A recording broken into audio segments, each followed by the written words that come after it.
All right. Welcome to episode 262 of the Artcasters. This is a show where we talk about the ins and outs of freelance illustration and cartooning, graphic design, art direction, and comics are like one of the main focuses on this show. So we're really excited about our guests today. But as usual, like before we kind of get into it, let's just make the rounds and introduce everybody. Since you're on my channel, I'll start. So you're on my channel. So I'm pretty sure you've probably already subscribed and hit the bell, but if you haven't, do that so that you're able to get notifications in the future. And aside from that, like the only thing I would plug is my book, Two Stories, which was released last month. It's a memoir and about faith and mental illness. Yeah, so that's kind of what I have to plug at the top. So Scott, where can everybody find your work, and what do you have to plug? You can find my work at circworks.com. I can't pull up the things. Maybe I don't know if Josh can. I'm working remotely, so I don't have the access, I guess. So Josh is totally in control. He runs the show today. What am I pulling up here? You don't have to. I mean, people can find it. It's circworks.com. There's some stuff in my store, and then if you go to my YouTube channel, it's Circworks on YouTube. I have a bunch of videos on how to make comics and things like that. Right now, I'm doing the 100 days of making comics again for the fourth time, and I've got a whole course called Making Comics 101 that takes you step by step how to make comics all the way from coming up with your initial idea, and then all the way through printing, publishing, and marketing, and everything in between. So you guys can check that out. Yeah, that whole series is like super cool, and it goes over some stuff that like all the way from things that you might already know and just need a reminder on, and all the way up to like things that are really super helpful and have helped me even crafting my second book. So, yeah, it's really designed. It's real the way I put it together. It's good for people, professionals that have been doing it for a while. Oh, I guess my girlfriend just brought this too. I've also got these. I got these shirts here. Yeah, The Young and the Dead, my comic book. I've got some T-shirts out there. I think they're on my Amazon shop, which I don't have the link for. Oh, there you go. Okay. So yeah, but it's going back to the Making Comics 101. If you're a total novice, it'll work for you, and it's a great refresher course, or just to stay sharp for even industry professionals or whoever. So yeah. Perfect. Okay, and our guest today is one of the reasons I wanted him on was he's written a bunch of really influential books. He's probably most known in comics for like especially for students, because I even looked at these books like when I was in college, but like for perspective for comic book artists, extreme perspective, but what I knew David from before that was his book David, Chelsea, and Love, which I read I believe when I was in high school, and it was one of the early indie comics that like sort of blew my mind and helped me see the possibilities of like what can be done in memoir. And since I've just recently released a memoir, I was like, I got to get David on, because there's a whole process to it. It's very laborious making a graphic novel. And there are certain things about memoir that I'm curious about, that I've experienced, and I'm kind of curious like what motivates people to do it, because it is a tough sell too as a book. So I'm curious to talk about that. And then we're also going to talk about a bunch of other stuff. He's also a prolific illustrator and made Welcome to the Zone, and just basically is kind of the king of 24-hour comics too. So anyhow, sorry for hyping you up too much there. Can I hype him up too just a little bit? Yeah. Going back to when I was talking about the Making Comics 101, my episode on perspective, if you guys have seen it, the books that I was holding up that I was referencing, telling you got to get, those are David's books. So definitely check those out. Mm-hmm. That's very sweet. So anyhow, so David, where can everybody find your work? And then we can get into the topic. Okay. Do you have anything to plug too? No books to plug, but I have my my website, dchelsea.com, and I have my Patreon page, and I put comics up usually twice a week, but sometimes a couple of pages, sometimes just a little end strip, like a vertical format comic that is drawn on a piece of paper that was cut off of some other piece of paper for a project. And I've been doing those for a couple of years. Those are on Patreon.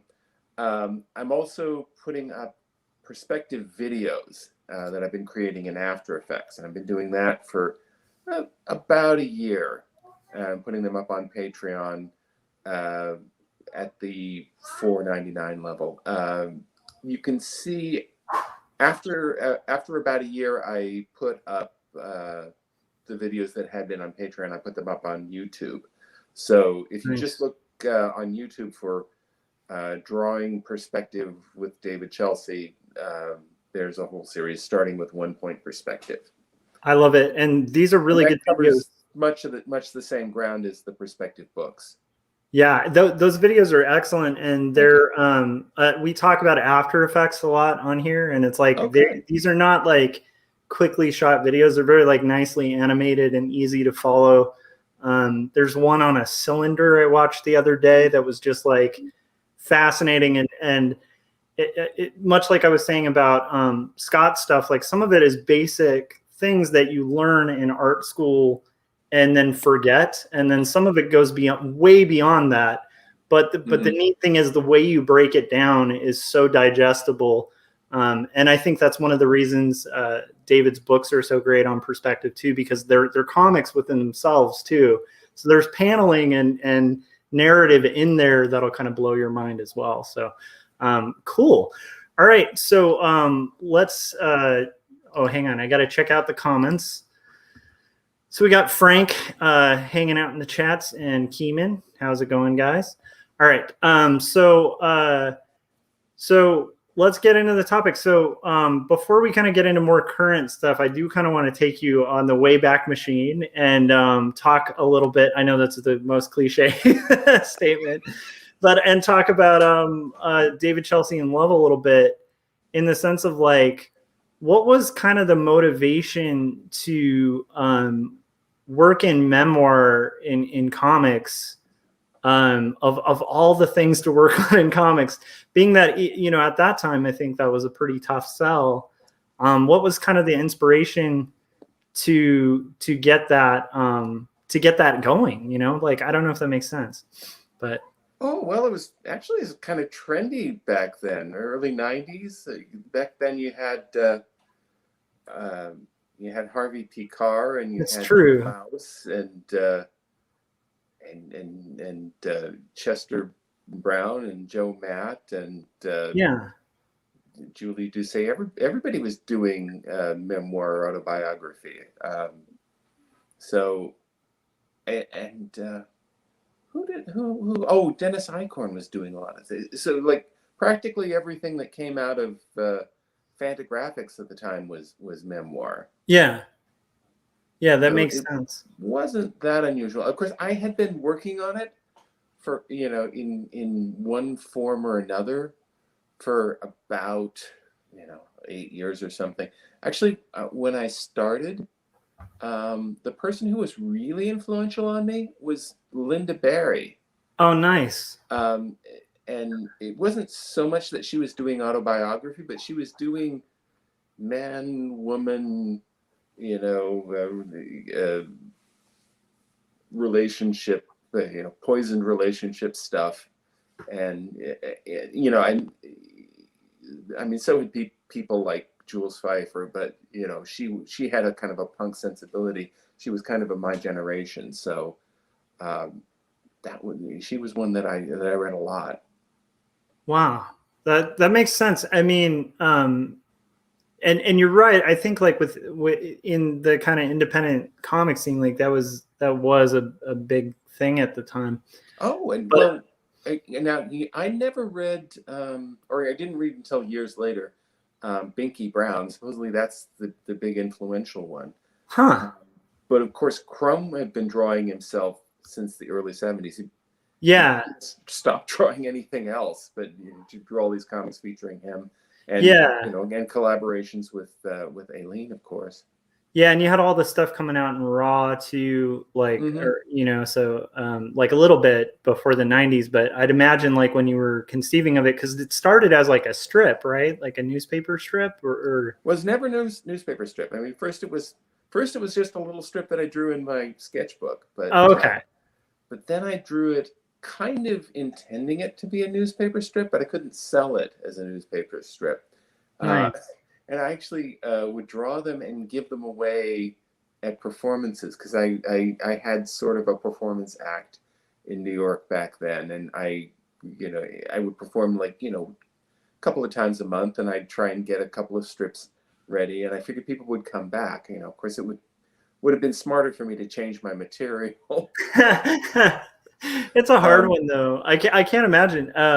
That actually explains a lot too, because the dialogue in David Chelsea in Love is like really clever and humorous, and like it has kind of like a good back and forth, very very conversationally driven, with these really great characters. And so there is kind of a sense of performance in the book. So it would kind of make sense that you were drawn to performance at that time. I have something of a theatrical background. I mean, I was acting even back in high school, and I actually had a theater company that I started with my sister in the 80s. But and I was never very good, but I at least had something of a background in performing and in writing, and so it kind of carried over naturally into comics. Yeah. I feel like what I've said recently to people about cartooning, because I've been on a couple like book podcasts, where they're used to interviewing authors, and they're like, "So this comics thing," that kind of interview, and I've come up with the description that it's kind of like writing a novel if every sentence you wrote took a week. Like that's kind of the process.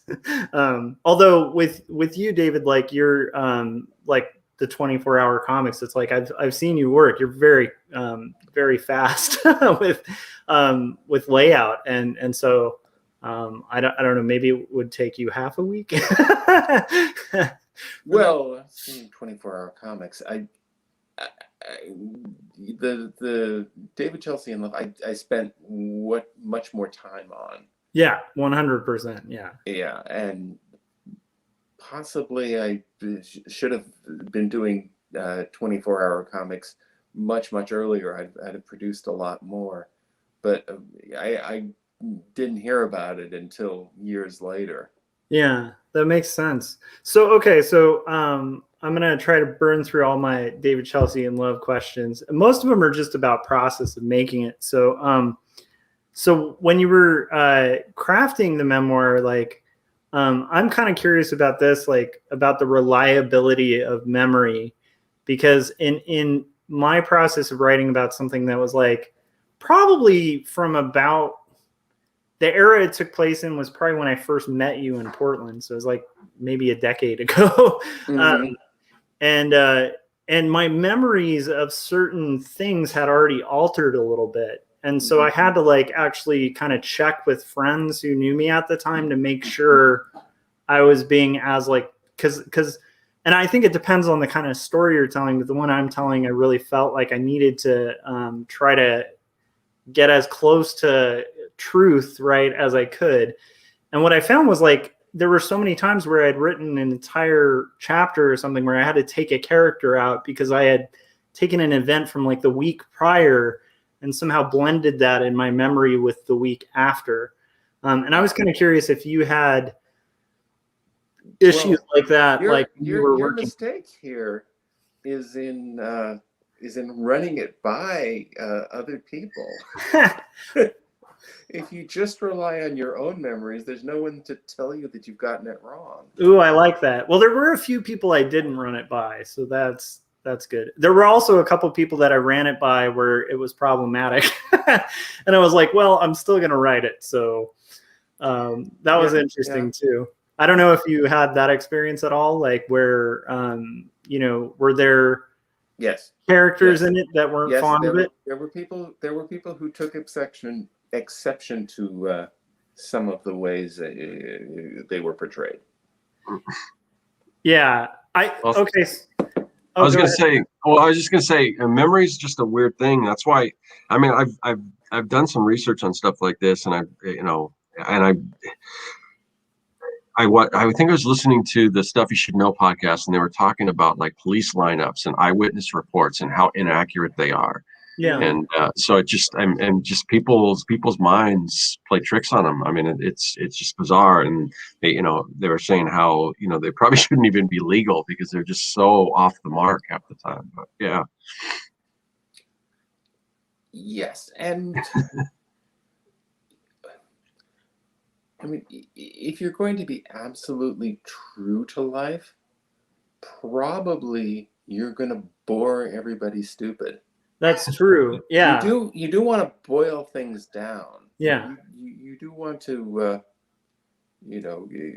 create a distillation of reality, not just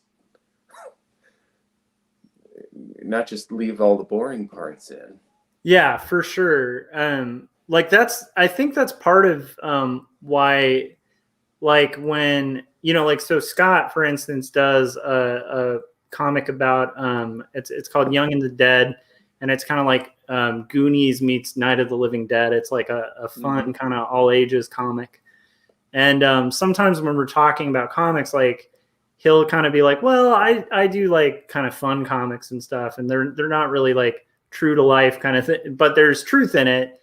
But I usually will kind of counter that with like, I don't really view what we're doing as different, in the sense that like, I don't know if you can have a true comic.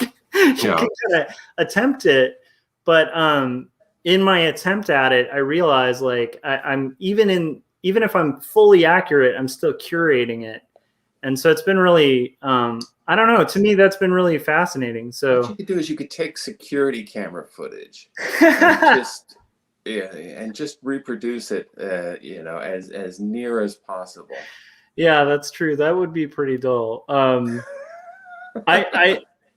love I love the fact that you did the book. How long did it take you overall, would you say, like from what you can remember, to like kind of create that book from start to finish? Like initially it was serialized through Eclipse, right? Am I wrong? Yeah. In 24 page, thicker that issues. final version, I think it took me about 15 months, and I have been told that is typical for something that size. Yeah, that makes sense. That's of course, bad.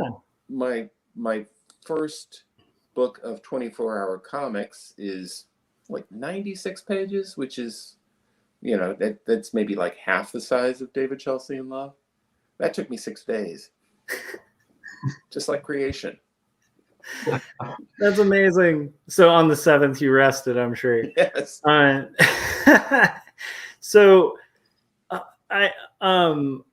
that's really cool too. Okay, I guess the last bit would be once the book was out, now that it's been a while since that was published, like are you thankful that you kind of documented that part of your life, or do you kind of look back and go like, that kid was a moron or something? Like I'm kind of curious because I did a really short autobio years ago that was like a 24 pager, and I have trouble reading through it now, because although I'm proud of it because I know how much effort I put in at the time on it, I have trouble reading it because I'm like, this kid is a moron, like when I'm reading it.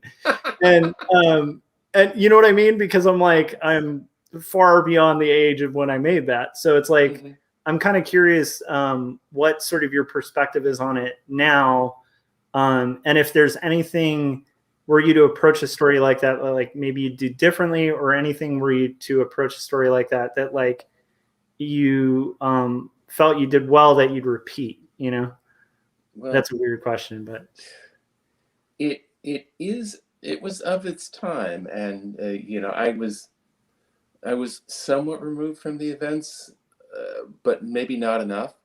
But if I'd been more removed, I probably wouldn't have cared. I felt, well, not to put too fine a point on it, very angry, and and that sustained me for 8 years. If you can find something that will keep you angry for 8 years, that's a real gift to an artist. That actually is so true. And now, now I'm removed nearly 40 years from the events of the story. It's hard to remember what the big fuss was about. Yeah, no, that makes perfect sense. That's a really good point about anger too. I've actually mentioned that on here. That like it's a good fuel sometimes for artists. It can also be like a destructive fuel, because I've had friends who use that as fuel for a long time in their comics, and then it just kind of torched their own life. Although they did make great art, so it's but it is a good fuel. And I was realizing during the Trump administration too, I feel like one gift to artists was that at least I personally felt quite a lot of fuel. I don't know, but yeah. Well, I've certainly drawn a lot of Trump.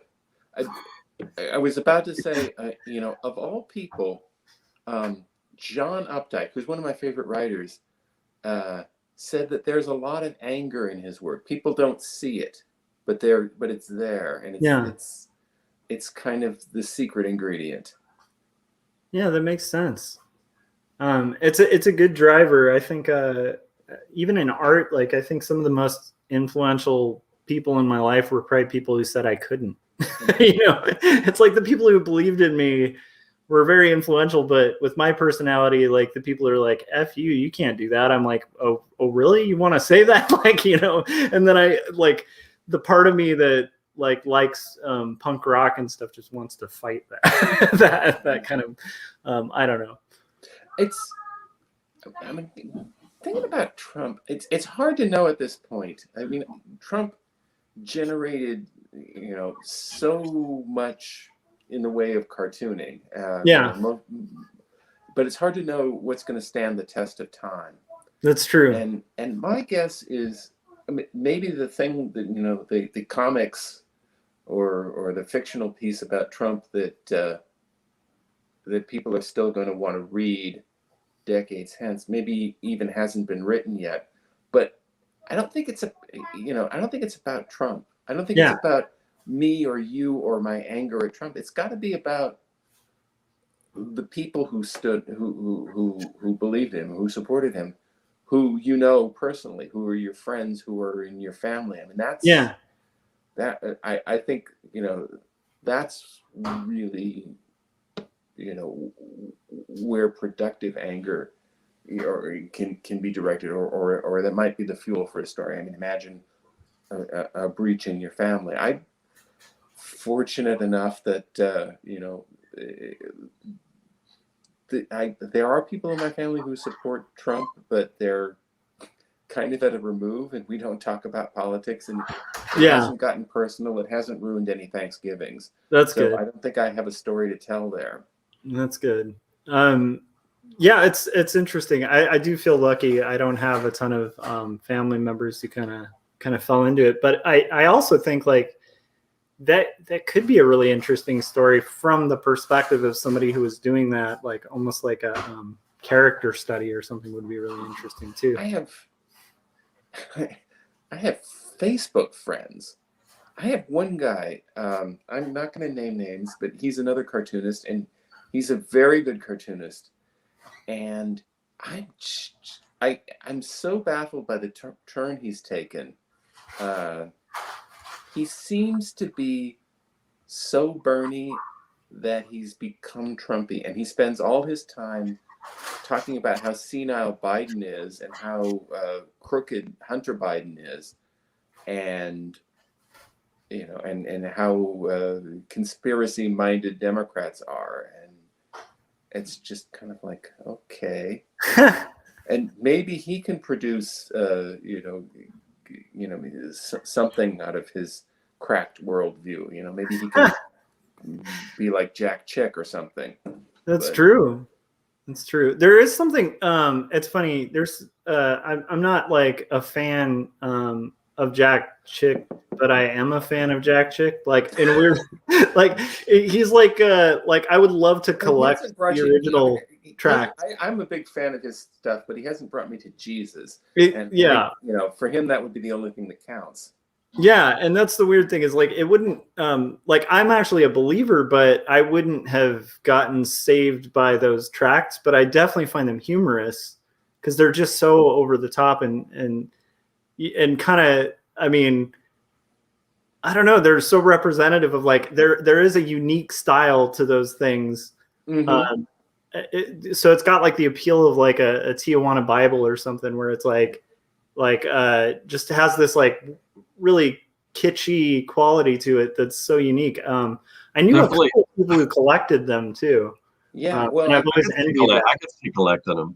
Yeah, I may have said this to you. I've said this on Facebook, which is that there are only three forms of worthwhile, I would say, religious art created in America that aren't based on a European model. One is Jack Chick, Chick tracks. One is Davy and Goliath, and one, of course, is the vast corpus of Black Gospel. Yeah, that's actually really good. I mean, we in the United States do some okay stained glass windows, but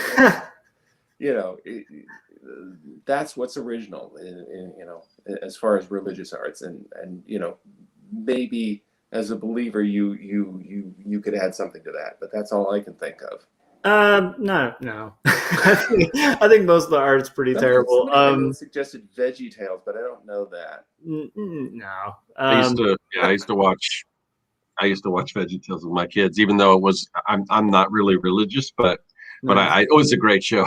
Honestly, it was funny, and that was back when I was doing children's entertainment, so I just consumed all that kind of stuff, and that was kind of an inspiration because it's really, the songs are funny and everything. But yeah, I usually, if I would put it in the same category as what you're talking about, but yeah, I usually like I'm trying to think of like great art. I would say in music, maybe Sunny Day Real Estate, and that's probably about it. So I can't really I can't think of a lot of great art that's kind of come out of that culture, which is a driving factor for me to make art, honestly. The best explanation I ever heard of for Dylan's Christian period, is that he's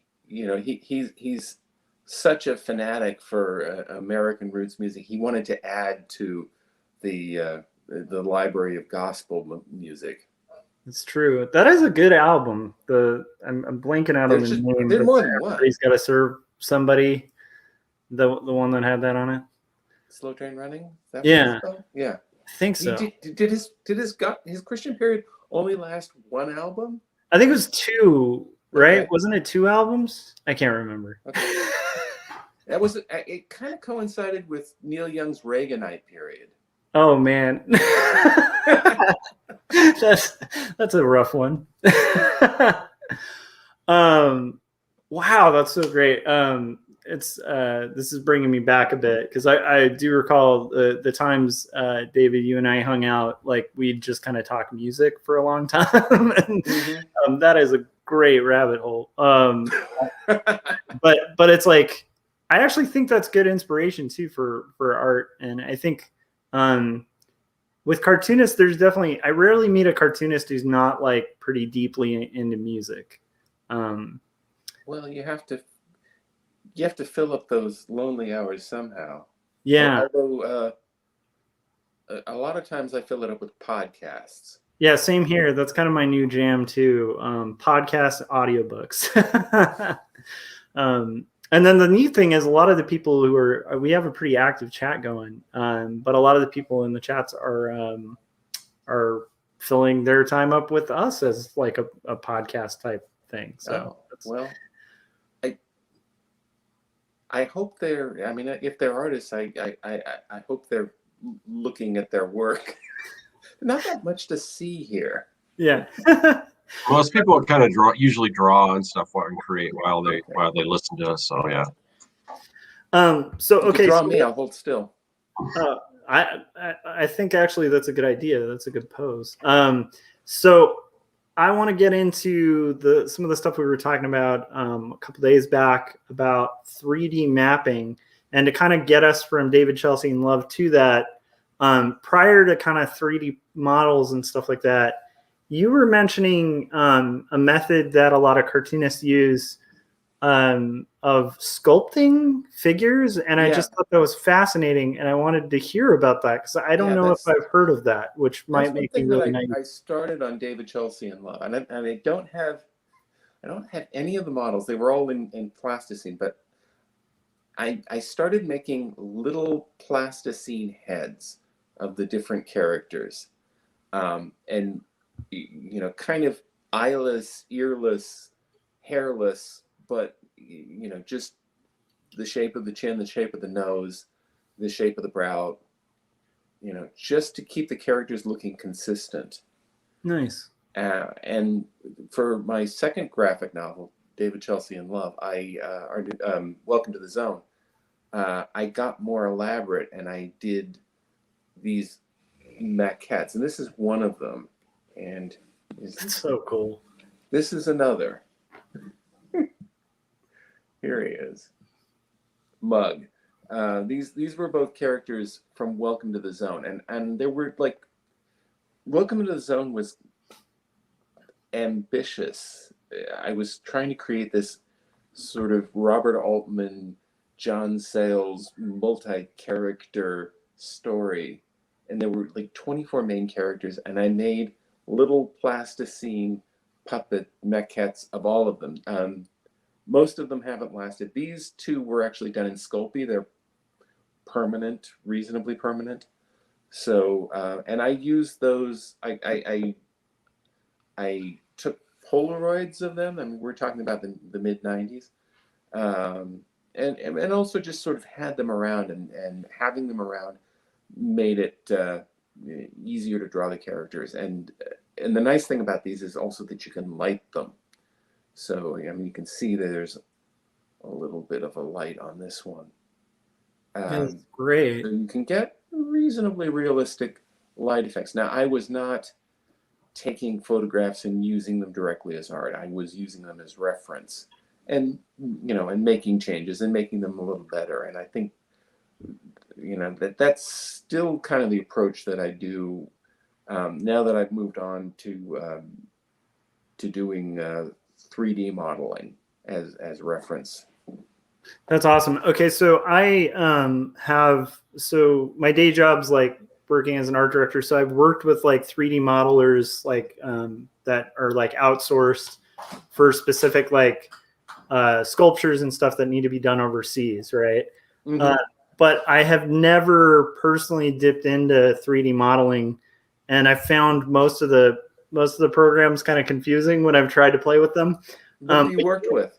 Well, mainly I tried to mess with like Blender, and I just couldn't for the life of me figure it out. And that just, I mean, that might be because like right now I'm streaming using OBS, and then that goes to this, and I figured out OBS out of necessity. And so I had a friend who was like, you're streaming, you should do OBS. And I didn't learn it until I absolutely had to learn it. And I think I'm kind of that type of personality where if I had to, I would learn it very quickly. Mm-hmm. But because of like, but anyhow, you were mentioning a program that sounds really cool and kind of intuitive that you're using in kind of building 3D programs. And I'm kind of curious, can you talk a bit about that? Like not 3D programs, but a 3D model. Yeah, I should. I don't have any image. I mean, I have images to send you, but what I've been doing lately, I just started this new project. Is this what you wanted to pull up, or the other one? Yeah, this isn't the model. This is the finished art based on the model. Got it. If you, I posted images of work in progress on my Patreon page. Okay. Love it. It's paywalled. Oh, okay. But I will tell you, I start with Sculptress. Now, do you know this? Sculptress is this basically it's like a virtual clay modeling program. You start with a sphere, and you can make grooves in it. You can twist it, pull it, push it. It's it's kind of like taffy. You can expand areas of it, and you can pretty quickly create some nicely convincing whatever you want. But for this project, I've been doing a head of Sean Connery. Yeah. The problem that I've run into with it is that it generates an insane polygon count. They have a reduce brush, but if you forget to use it, you sort of like go down the rabbit hole, and then it's hard to load into any other application. Sculptris is just a modeling program, so it's hard to load into other applications. It's hard to modify, and the application I use for modifying is Lightwave, which like practically nobody uses. But I started using it in 1999, and I know it pretty well. So, so I may decide, to leave Sculptris behind. But it's nice because it's not plotting out, points in space and moving little dots around and hoping that you approximate something nice. It looks really nice out of the box, and you can export it and you can use it in other applications. What I did with this piece is that I exported it to Lightwave, and then I shot some renderings. I set up virtual lights. I shot some renderings, and then I used the rendering as the basis for an image map to map back onto the model. So basically, I have it here. This is, here it is. This is my image map. This is the image map I did the first time for my model. Oh, hang on, let me and I mapped it onto the model, and then I shot I took two renderings, virtually 2 inches apart to create a stereo image. And I think the result looks really nice. Nice. And I think that's this one. Yeah. And then the problem with that this one. Is the model, right? Hang on a second. Sorry, I'm trying to pull this up. Yeah, I think David may have to show that picture he was holding up again once you got it full screen. This is the image map. Yeah, okay. That's awesome. Image map.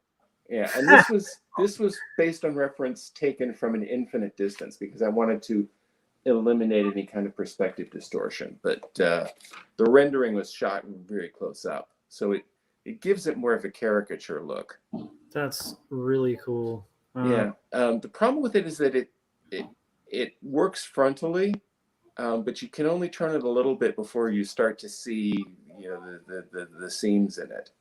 So what I need to do is I need to create a map that will work on it so that I can rotate it 360 degrees. Got it. And that was the map that I showed you. Got it. So let's show that. This is really, it's kind of. Let me zoom in a bit. Which I created yesterday, and that is so awesome. Wow. But I've done some renderings today, and I'm kind of dissatisfied with the way they look. And I realized that I'm, at least for my purposes, the whole idea of doing a map onto the object and lighting it in the application isn't working for me. And I think what I may have to do is just resign myself that I'm going to have to do, my own drawing with its own lighting effects. Which makes it a little less versatile. It means I can still rotate it, but it means that I can't change the lighting without changing the map. Yeah, and then this I think is the Sculptris thing, right?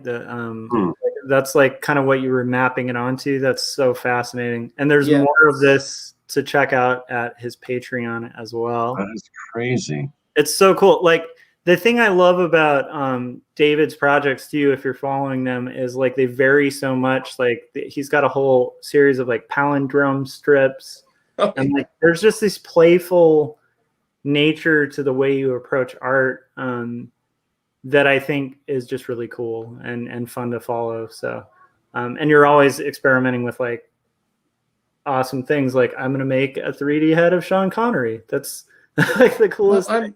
I'm hoping that there's a market for 3D caricature somewhere. Nobody else is doing it. Yeah. If anybody else is doing it, I'm kind of cut off. And maybe you've had 3D caricaturists on. No. That's the thing. Like I have, dealt with modelers, but they usually are just taking a very literal interpretation of a turnaround that, we do or something like that. Mm-hmm. And, the ability to do that as caricature is brilliant. I know. I was in Vegas, on Fremont Street, and there was a sculptor there that was he had all these kind of, they're like heads without any detail on them, and he pulled these out, and he was like super quick, and he'd just go there like that. But he was doing like actual caricatures on the spot, like 3D people, people who would sit down.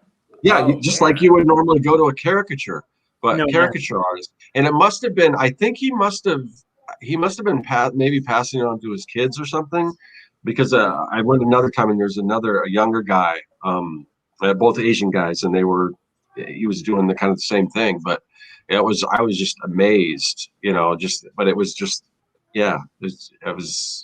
must have been cleaning up too, because there was a line, and that was just one day. So, yeah. Mm-hmm. Wow. That's cool. I also could see that being really useful for illustration when you're working sequentially. If you have if you have the ability to have a 3D character that could actually have way more detail than like you could pull off in Sculpey or something like that, and also be able to have the ability to kind of rotate them and place them in whatever pose you need. That's that would be highly useful. It's a little bit of a rabbit hole because even if you have a head like that, it has one set expression. So maybe you need to create like 6 of them with different expressions. That's true. Or maybe do a little drawing. Yeah, there's that. But I love that. I just think that's so cool and fascinating. And so you project like that wrap we were showing, you project that on that model. That's really interesting. I've never done 3D mapping. And the reason that I had it gridded was to try and figure, because I'd never done this before. Yeah.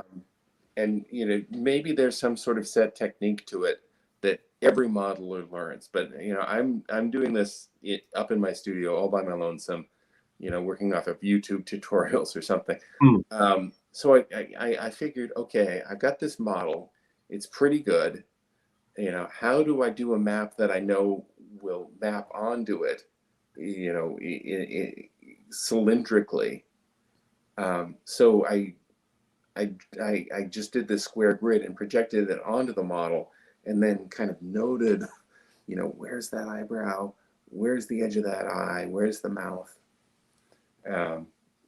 And one thing I've realized is my grid needs to be twice as fine to be able to place things accurately. So that's the next one's going to be finer detail. Wow. So with like a tighter most of it's empty. Most of it is just sort of, empty space. There's only a few, square inches on your head that actually has anything interesting on it.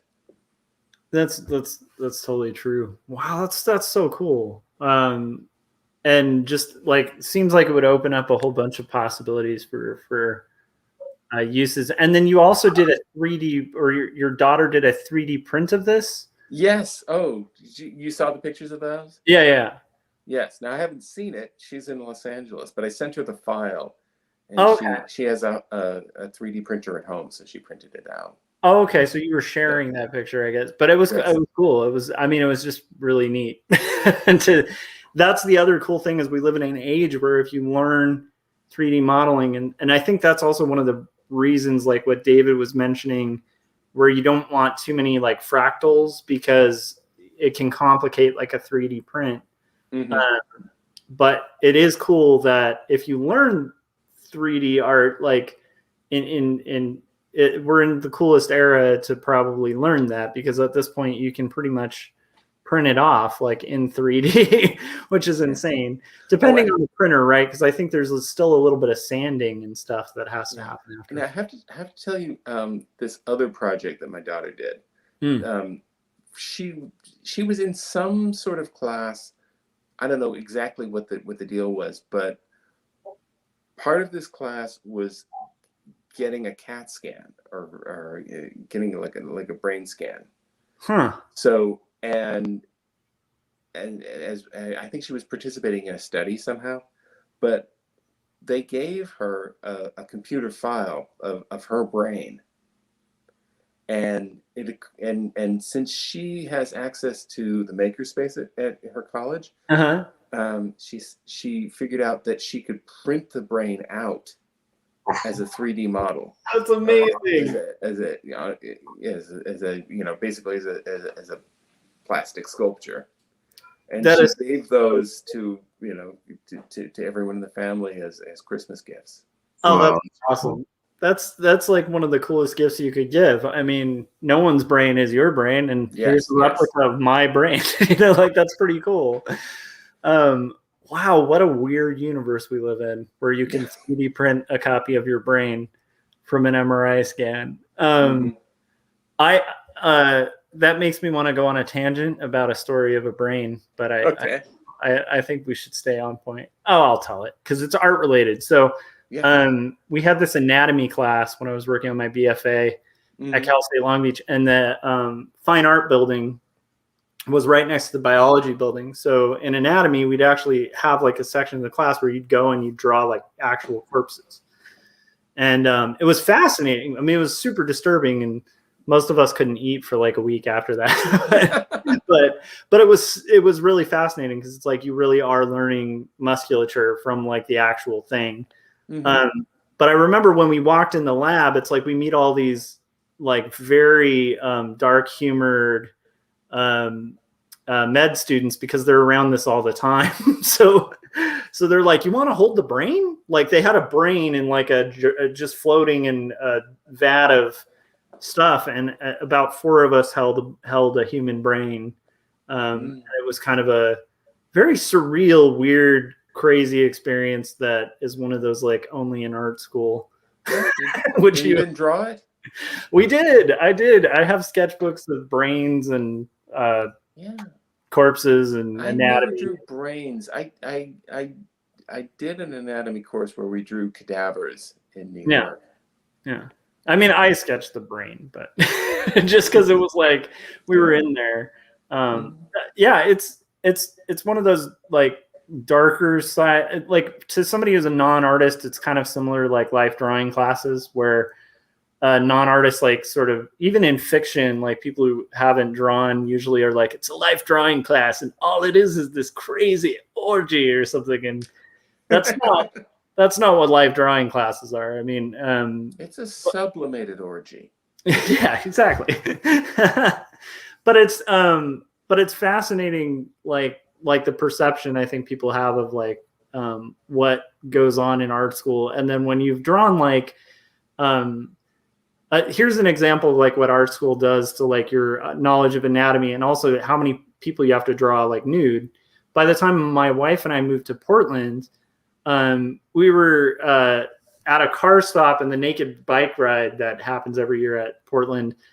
This guy like naked on a bike, like pulls right next to our car just with his junk hanging out. And he's like, hey, and we're just like, hey, and he looked like disappointed because we're like, we've seen it. I've seen every single thing you can imagine. Like it's not a shock. So, but I always find that funny, like, but it's super useful because like when you're sketching, you know what that fabric is hanging on, you know, like, and I still use it to this day. And then every once in a while, if I draw like a shirt that looks weird, I'm like, oh, I forgot about that muscle. I don't even remember the names of the muscles, but I know the shape and where they are. There's some I remember, but there's some of the like, you know, some of the stranger ones. Alice. Right. Yeah. And then there's also like, because we had to build like an armature of like the skeleton out, right? And it was really cool practice, but there's all sorts of muscles under the muscles that you're never really going to draw. Anyhow, whatever. That was a total tangent. It's like the man that looked out over the ocean and said, "Man, look at all that water, and that's just the top." It's a great statement.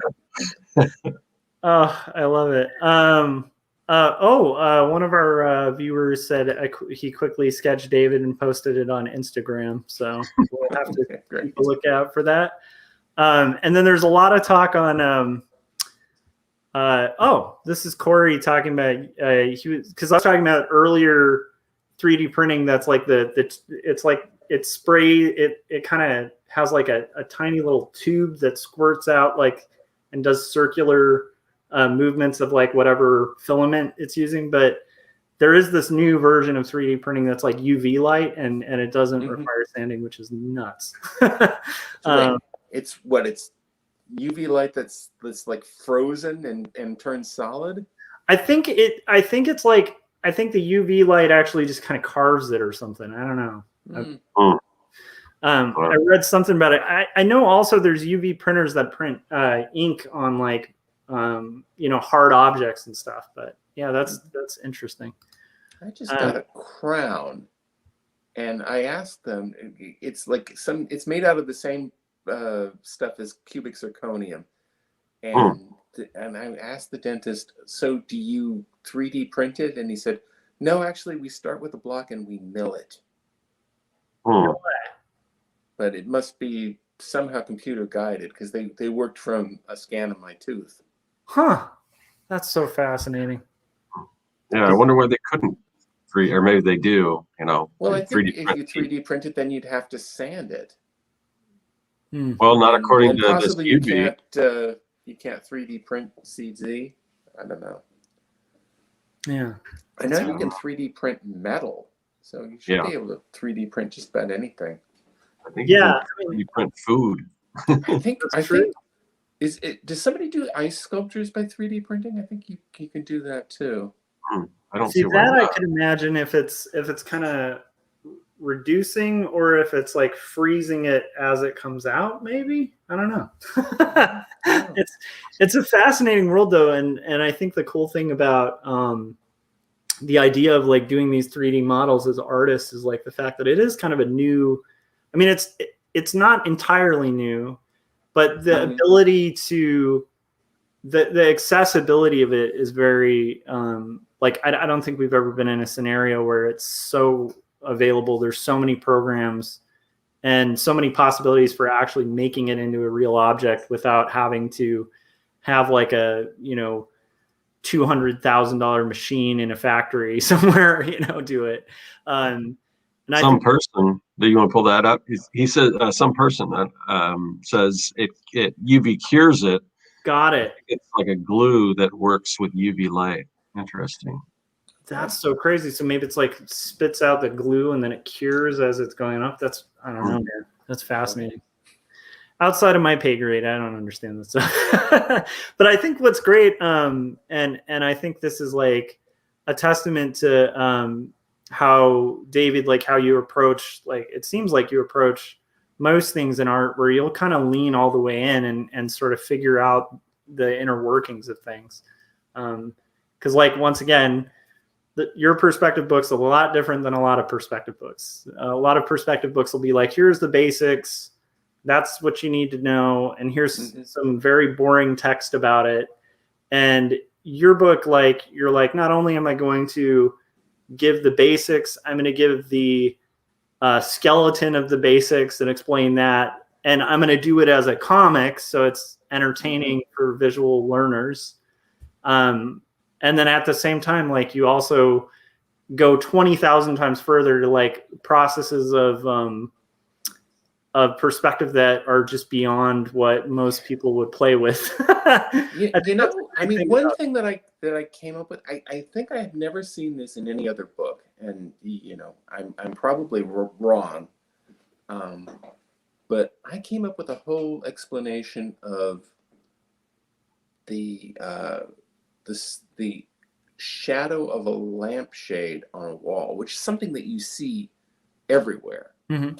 And it's actually a hyperbola. It's a conic section, and there's a whole sort of way that you can construct a circle in perspective, and that I adapted in order to do that. And I was very excited by that, but like nobody has ever mentioned, thank you for coming up with a formula for drawing the shadow of a lampshade on a wall. I think just the way you break down perspective, though, it makes it accessible, and some things that are mind-bogglingly complex, you break it down in a way that I think helps a lot of artists and stuff. So that's very cool. I will also just say why I wanted to start with like David Chelsea and Love. There's a lot of things you did with paneling in that I don't see replicated. One of my favorite things that I still wonder if I should riff on, but I feel like it's kind of your signature, is like you would almost puzzle piece the paneling, and it was so cool. So instead of having like a straight rectangular panel, you would have a panel that was a thin rectangle next to it that had a thin section under it. That kind of, anyhow, some of the ways you compose the pages were pretty cool. I'm glad you think so. I don't know that I did anything terribly original in that. I mean, a lot of stuff I did was straight ripping off Winsor McCay, like having characters moving through a landscape and having the landscape be the page, but just have it divided up into panels and having the characters moving through it. Yeah. He was the first one to do that I know of. But McCay actually, everybody does that. Yeah. McCay, though, it's funny, like a lot of the early guys like McCay and King and like Harriman, like were playing at stuff that sometimes like I still find myself constantly looking back to, like, if I feel like I'm in a rut, like on panels, I'll look back to like those comics before there were rules, because there's so many, I don't know, fascinating layouts and stuff that they were doing that still I don't see done that often. I mean, you see it done a lot more, but I also remember your comic, I know it's been done, but it was one of the first comics that I had seen where it was an overhead shot of like an apartment room with like out a roof, and then you did it in like a fisheye perspective. No. Showing the character walking throughout it. That was like an isometric perspective, or, yes, or some paraline thing, like kind of like The Sims. Yeah. Although I think The Sims is in perspective now. I think no way. That would kind of bum me out. I like isometric games. Yeah. Well, I remember Qbert. Mm-hmm. Yeah, when I was in game design, I did a lot of isometric games. So yeah. Yeah. It's a fun way to illustrate. Yeah. I really like isometric. It's hard to come up with that many situations to use it, but just I like that everything is at the same scale. You don't have to worry about perspective. Yeah.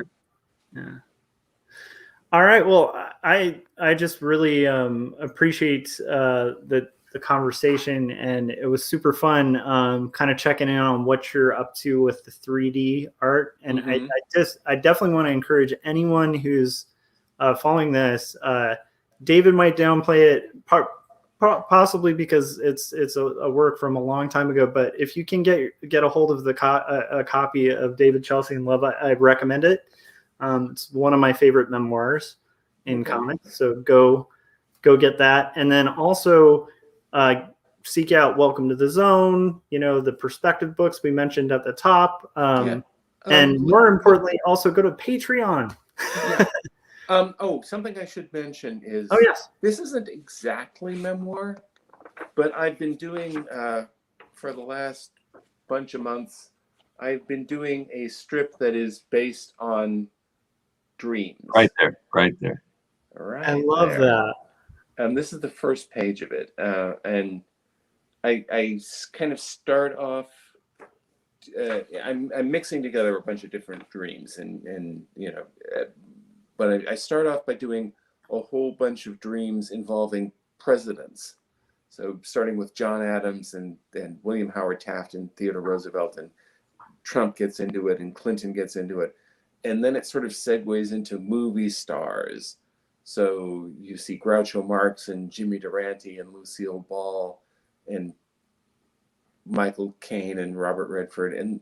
And I've sort of run out of movie stars. And so now I'm starting to do other stuff. And I think the next section is going to be a bunch of dreams about the ocean or being underwater. I love it. I did a panel sequence once for like my first graphic novel. So this is my first published one. My first graphic novel. I might publish at some point, but I don't know. But I had this sequence that had like a long series of panels, and it was an underwater dream and it's so fun to work with water.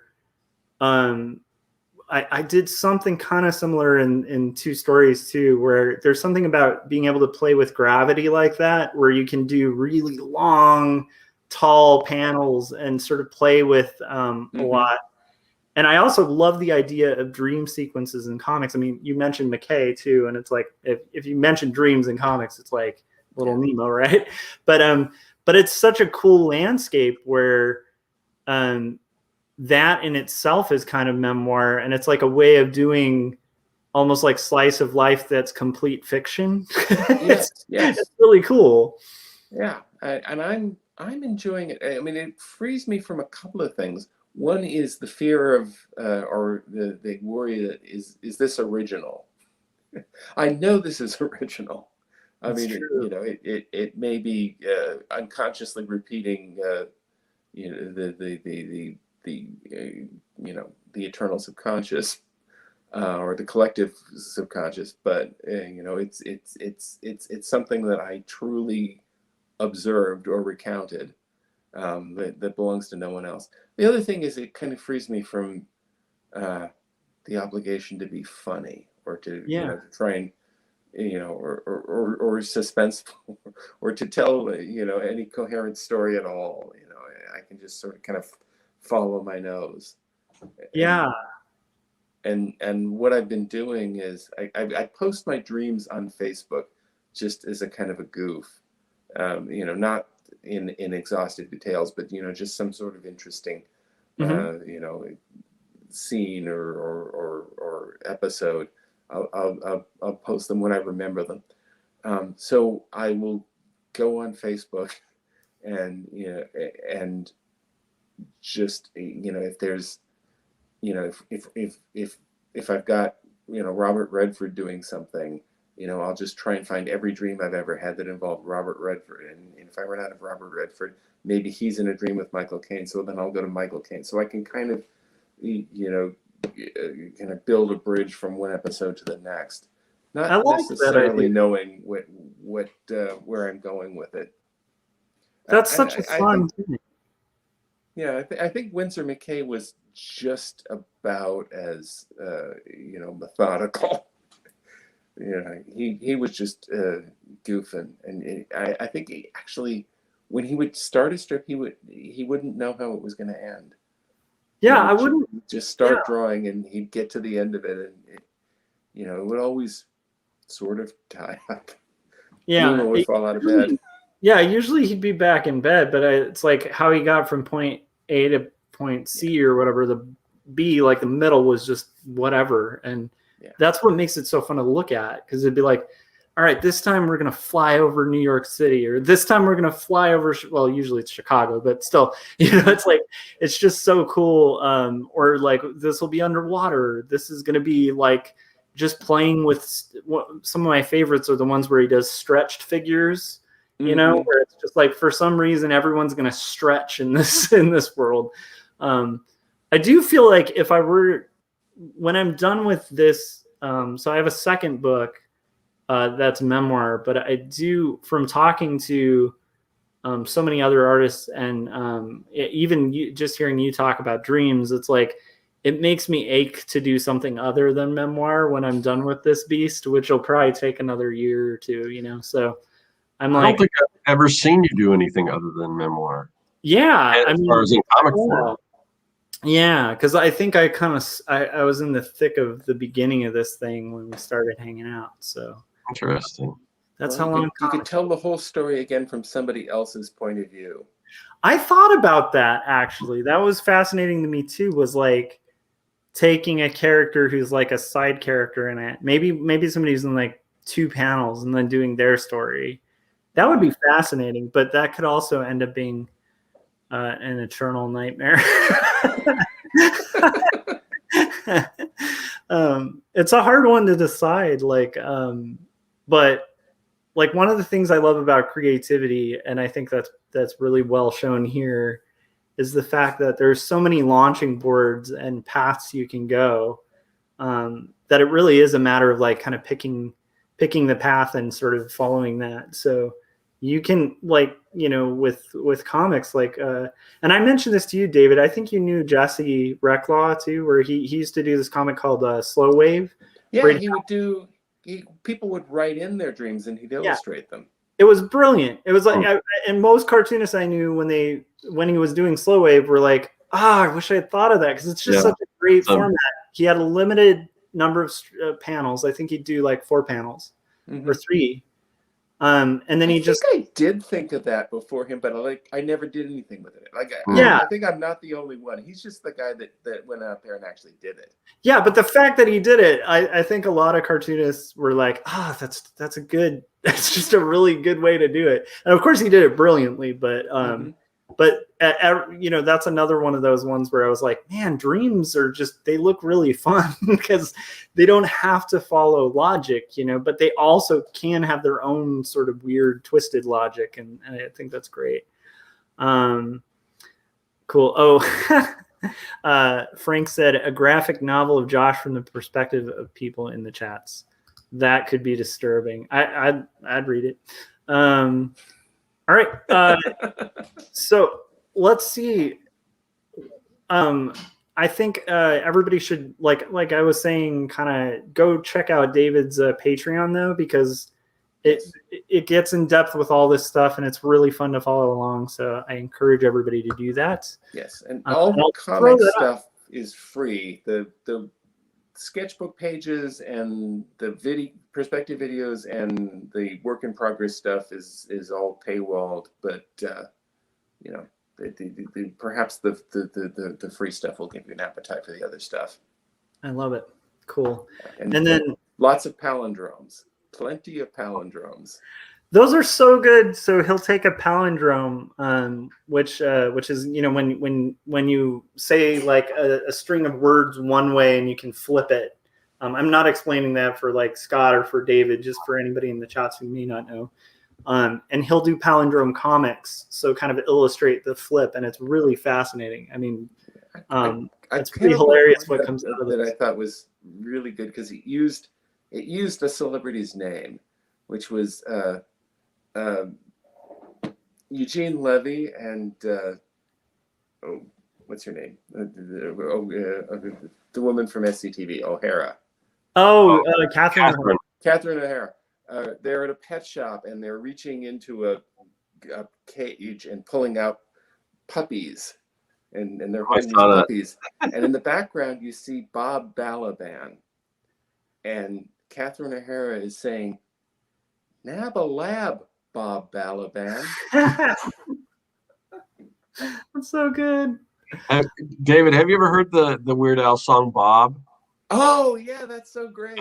It's great. So it's I mean, you were talking about Dylan before, but it's all palindromes, and and even the title's a palindrome, but it's like a Bob Dylan style song, and it's just all that's it's great. Oh, I love it. All right. Well, let's close out. So I think David, anywhere else you want to guide people, or did we pretty much cover it? I mentioned my website. By the way, I'm locked out of my website. Oh no! Yes, because I put my website up in 2008 on WordPress. I had a friend do it. A friend who's like a webmaster did it for me for free.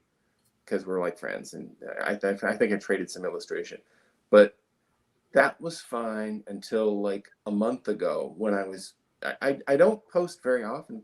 Blogs don't seem to be as central to the culture as they were in 2000. No, yeah. But I post when I want to write sort of a long essay thing. I'll post. Except I can't post now because WordPress has updated beyond my ability to keep pace with my operating system. So the whole thing has to be completely retooled and redone. And until then, the website's still up. Yeah. And you can still see all my posts, but I just can't post anything new. If I'm ever in the mood to post anything. But maybe next week I'll be able to post something new. I will So say, I couldn't Scott, post about this. I'll post when I get my website back. Scott and I had similar hiccups with WordPress, and it just got unsustainable because not only that, like we, at least for me, I'd noticed that like malware would just hit it like every 4 weeks, and I was like, "What is going on?" And so also our friend Corey, who's frequently on here, he's like what we call our like unofficial third co-host. All of us kind of switched to WordPress within like months of each other, and it's really intuitive. It's easy to manage and build. And Squarespace is easy. That's what we've been using because it's easier to kind of work with than WordPress because WordPress is difficult now because it's more not difficult than it used to. I mean, up until a month ago, I was still able to post, put up blog posts. Although there was this weird kind of strange phrase that's at the top of my news page that I can't figure out. Some sort of error message that I don't know how to get rid of, but I just live with it. I get it though, and we definitely relate to that. Other thing about the website is, every so often I'll get a business inquiry from the email link. Yeah. Or somebody asking me a perspective question. I get that from a fair amount of it, but daily or nearly daily, I'll get an email from someone offering to fix my website. Like that's what it's good for. It generates lots of spam emails from website designers. Well, I would encourage if you can play with Squarespace and just see, like, you can actually have like a dead site that isn't live and just do it as a test and see if it works better, because it's a beast to set up. But I don't know, Scott, like how long did those take to set up? It was kind of a headache. There's a little learning curve. Yeah. But if the stuff that David could do with the perspective, I'm sure he can wrap his head around the Squarespace. If I thought it was worth my while, Yeah, it is. I mean, it is. There's a fee and everything, so it's not. I mean, WordPress is free and everything, which is good. Yeah, I'm on your website. I don't see any kind of weird error message. Maybe that's just you, but you can't post to it. Yeah. Really? There's not like on like right under the header, like right on the top of the. I mean, the last thing I posted, I think, was R.I.P. Sean Connery from like October. But let's see. I'm looking at that. Yeah, I don't see. Yeah, I don't see any kind of weird error message. Or maybe my website guy fixed it. Yeah, it seems pretty good. It looks good. All right. I do love the layout of that site though, so I do encourage people to go check it out just to see a really cool blast from 2008. Love it. All right, cool. So then I will let everybody know where to find me, because Scott has to tell you guys where to go at the end of this to know when we're about to go live. So my main plug is just after you've bought David Chelsea in Love, and bought all of David's work, buy his stuff first because it's brilliant. Oh yeah. Well, I have 2 collections of 24-hour comics on Dark Horse. Yes. Everybody Gets It Wrong and Sleepless. Also a collection of children's comics featuring the superhero Snow Angel. I love it. And all of those are good, actually. Was the Snow Angel one, is that Dark Horse or Top Shelf? I can't remember. Looks like Dark Horse. Okay. I was looking at it, yeah. You did a 24-hour comic for Top Shelf, that's right. But it was like a 24-pager. I think there were a couple of 24-hour comics that were. Remember when they were like putting comics up like every day? Yeah. Their website thing deal. I did like 2 of those. Yeah. And I didn't even realize you have a new perspective or fairly new perspective book, Mhm. Perspective in Action. Oh, I don't have that one yet. That's not new exactly. That's from. Oh, it's not, it says 2017. That's most But it's recent. new, Yeah. yeah, it's newer than I've got because I've got the other 2. So Cool. so check that out. All right. So yeah, definitely buy those books. When you're done, pick up 2 stories, and that's it. Okay. Good. Scott, where do you want people to go? Sorry. You can go to throw up that Amazon thing. I'll see if I can hawk a few more shirts. Yeah, if you like my comic book Young and the Dead, I've got the shirts and everything here. And then shirts. That's yeah, circworks.com.